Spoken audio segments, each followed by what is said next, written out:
Bonjour et bienvenue dans ce nouvel épisode du podcast À la découverte de soi, la voie pour une vie plus riche, plus épanouissante et des relations plus saines. Je suis Adelsa, coach certifiée et votre guide sur ce chemin de la conscience de soi, de la liberté intérieure, de l'autonomie et surtout du bonheur authentique. Apprenons ensemble à nous connaître, ouvrons de nouvelles portes et construisons un avenir où le bonheur n'est pas un mythe. Bonjour à tous, et voilà, on se retrouve en 2024. J'espère que vous avez bien clôturé votre année 2023 et que vous y avez laissé tout ce dont vous n'avez plus besoin pour commencer cette année 2024 en pleine forme et plein d'énergie et d'espoir. La semaine dernière, je vous invitais à faire une pause pour pouvoir mettre de la conscience sur 2023 et surtout pour pouvoir en faire une année riche de leçons pour 2024. Je vous ai même préparé un guide gratuit pour vous accompagner dans cette démarche. Alors pour le coup, j'espère que vous vous serez fait ce cadeau et que vous l'avez téléchargé. Si ce n'est pas encore fait, vous trouverez le lien dans la description de cet épisode ou sur ma bio Instagram. Alors aujourd'hui, dans cette même lancée, j'aimerais qu'on profite de cette énergie de la nouvelle année pour réfléchir à ce qui peut entraver notre bien-être et notre bonheur. Est-ce qu'on est vraiment en mesure aujourd'hui de dire que tout va bien dans notre vie, qu'il n'y a rien qui cloche et qu'on est vraiment heureux? Vous m'avez déjà entendu dire que chacun d'entre nous est le héros de sa propre vie. Mais qu'est-ce que ça signifie? Eh bien pour moi, c'est prendre la responsabilité de son propre bonheur, de son épanouissement et de ses relations. Alors je vais mettre les choses au clair de suite. Prendre la responsabilité de sa vie ne veut en aucun cas dire se sentir coupable de tout ce qui nous arrive, mais de prendre conscience qu'on est capable de choisir la manière dont on réagit aux événements et d'agir pour changer notre réalité. Combien de fois on s'abandonne nous-mêmes au profit des autres par peur d'être rejeté ou jugé? Combien de fois on met nos propres besoins de côté, quitte à se retrouver à vivre une vie qui ne nous plaît pas, ou alors à enfouir nos aspirations par peur de ne pas être à la hauteur ou par peur d'échouer. Et si on osait prendre un moment pour nous regarder dans le miroir et nous demander « Qu'est-ce que je veux vraiment? Qu'est-ce qui est important pour moi? Quels sont les obstacles et même les cailloux qui bloquent le chemin de mon bien-être et de mon bonheur? » Et si on profitait de ce début d'année pour nous lancer enfin les défis qui vont nous permettre de nous épanouir. Parce qu'en vrai, c'est très facile de se laisser déborder et se perdre dans la vie quotidienne. Facile d'être tenté de rejeter la faute sur les autres quand les choses ne vont pas comme on voudrait. C'est bien plus facile de dire que si on n'est pas heureux, c'est parce qu'on n'a pas eu de chance dans la vie, qu'on n'a pas rencontré les bonnes personnes ou que notre histoire est trop douloureuse. Facile de dire aussi que si on n'a pas réalisé telle ou telle chose, c'est parce qu'on n'en a pas eu le temps ou les moyens, ou encore parce que personne ne nous soutient dans notre démarche. Que si on n'arrive pas à s'affirmer ou avancer, c'est parce que les autres profitent sans cesse de notre gentillesse. Alors bien sûr, je ne dis pas que c'est pas vrai. Bien sûr que ça peut arriver et que ça arrive très souvent même. Ce que je veux dire, c'est qu'il est temps de réaliser qu'on n'a aucun pouvoir sur les autres, ni sur les circonstances, et que la seule personne sur laquelle on a un pouvoir, un contrôle, une maîtrise, c'est nous. On peut maîtriser nos pensées, nos émotions et notre manière de réagir face aux circonstances. Ça, on le peut. Alors ce que je nous propose aujourd'hui, c'est d'encore une fois apprendre à nous regarder en face et de prendre toutes les mesures nécessaires pour créer la vie qu'on veut au lieu de blâmer les autres. Alors c'est pas du tout obligé que ce soit des grands rêves, des grandes réalisations ou des grands objectifs. C'est plutôt aller chercher vraiment le petit grain de sable qui enraye la machine, ce qui nous empêche de nous sentir bien et d'être heureux. Ça peut vouloir dire apprendre à voir et fixer des limites claires dans chacune de nos relations, prendre des décisions qui sont bonnes pour nous, même si ça ne plaît pas toujours à tout le monde, ou oser sortir de sa zone de confort pour aller chercher ses rêves.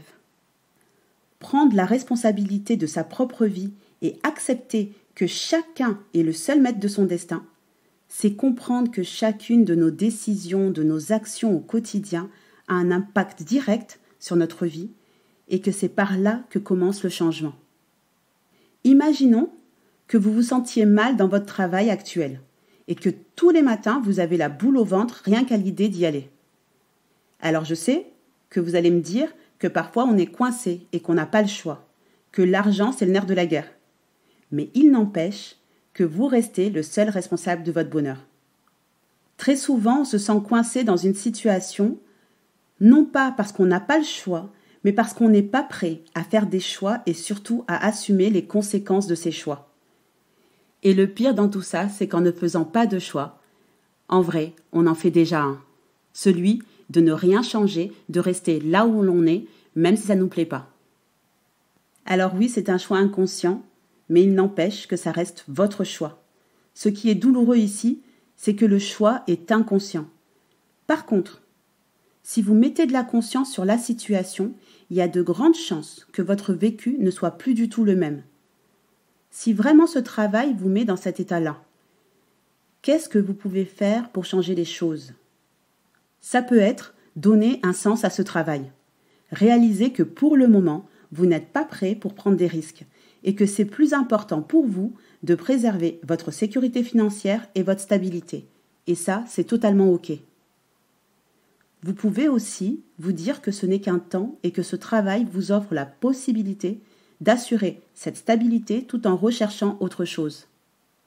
Ou alors, vous pouvez d'entrée décider que ce travail ne vous convient plus et que vous allez tout mettre en œuvre pour pouvoir le changer.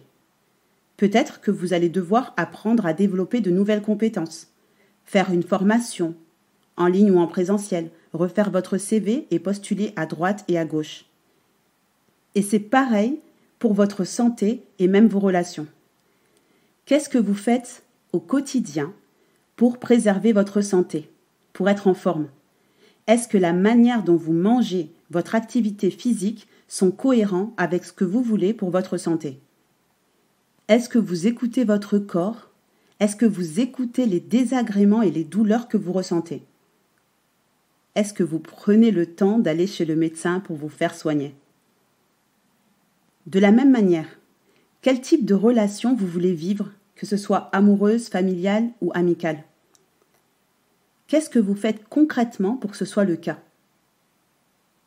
Quelle épouse ou époux vous voulez être ? Quel ami pour vos proches ? Est-ce que vos actions au quotidien vont dans le sens de ce que vous voulez ? Vous pouvez choisir d'être une personne aimante et attentionnée, un ami fiable et loyal, un parent dévoué, une personne qui sait dire ce qu'elle pense avec bienveillance, mais aussi une personne qui sait respecter sa vie et poser des limites claires, parce que lorsqu'elle le fait, elle permet aux autres de pouvoir en faire de même avec elle et elle empêche qu'on puisse atteindre à son intégrité. En gros, devenir le héros de sa propre vie et prendre la responsabilité à 100% de sa vie, de sa santé et de ses relations, c'est être capable de voir où on en est exactement et d'agir en cohérence pour son bien-être et son bonheur. Parce que non, devenir le héros de sa propre vie ne se limite pas à une simple prise de conscience. Ça implique aussi de passer à l'action, de s'engager pour soi, pour réellement changer les choses. On doit être capable de se lancer des défis, de se fixer des objectifs clairs et de poser des actions concrètes pour les atteindre. Si on souhaite améliorer notre santé physique, il est temps de décider de revoir notre alimentation, de faire un plan d'entraînement et une fois la décision prise, d'arrêter de négocier avec nous-mêmes, d'arrêter d'écouter cette petite voix dans notre tête qui nous donne 1001 raisons de ne pas tenir notre décision. Si c'est notre travail, qu'est-ce qui dépend de nous ? Qu'est-ce qu'on peut changer ? Qu'est-ce qu'on a besoin d'apprendre ? Répondons à ces questions et lançons-nous. Si ce sont nos relations qui posent problème, apprenons à être véritablement nous-mêmes, à être authentiques. Prenons le temps de communiquer, de dire clairement ce qu'on ressent, ce dont on a besoin et ce qu'on aimerait. Apprenons aussi à écouter et entendre ce que l'autre a à dire. Apprenons à nous remettre en question et impliquons-nous vraiment dans nos relations qui comptent pour nous. Et surtout, arrêtons de croire que c'est soit nous ou les autres. Ça peut parfaitement être nous et les autres. Prendre soin de soi, s'écouter, apprendre à dire non, n'implique pas que l'on est égoïste vis-à-vis des gens qu'on aime. Au contraire, ça veut dire qu'on se respecte. Et si on se respecte soi, on est capable de respecter sincèrement les personnes qu'on aime. Avant de conclure cet épisode, rappelez-vous que vous êtes le héros de votre propre histoire. Prenez la responsabilité de votre vie et créez la vie que vous voulez vraiment. Ne vous laissez pas déstabiliser par les circonstances extérieures. Votre vie vous appartient. Alors pour cette nouvelle année, je vous encourage à prendre votre vie en main, à poser des actions concrètes, des objectifs et à prendre la responsabilité d'aller jusqu'au bout. On est tous capables d'être heureux à condition de s'en donner les moyens. On mérite tous de vivre une vie épanouissante et équilibrée. Alors allons-y. J'ai hâte de voir tout ce qu'on va créer cette année en devenant les héros de notre propre vie. Partagez-moi en commentaire vos réflexions et surtout vos décisions pour cette nouvelle année. Pour ma part, l'une des décisions 2024 est de poursuivre cette aventure et de faire en sorte que ce podcast à la découverte de soi puisse toucher un maximum de personnes. N'hésitez pas à poser les questions qui vous viendraient à l'esprit et surtout à proposer des sujets que l'on pourra aborder dans de prochains épisodes. Pensez aussi à noter et partager cet épisode autour de vous pour qu'on soit de plus en plus nombreux à aller à la découverte de soi. Créons ensemble cette chaîne d'ondes positives de personnes qui prennent leur vie en main sans rejeter la faute sur les autres. Sur ce, je vous remercie encore une fois d'avoir partagé votre temps avec moi. Je vous laisse à votre réflexion et je vous retrouve la semaine prochaine dans un nouvel épisode. En attendant, prenez soin de vous et continuez à explorer les possibilités que vous offre cette nouvelle année 2024.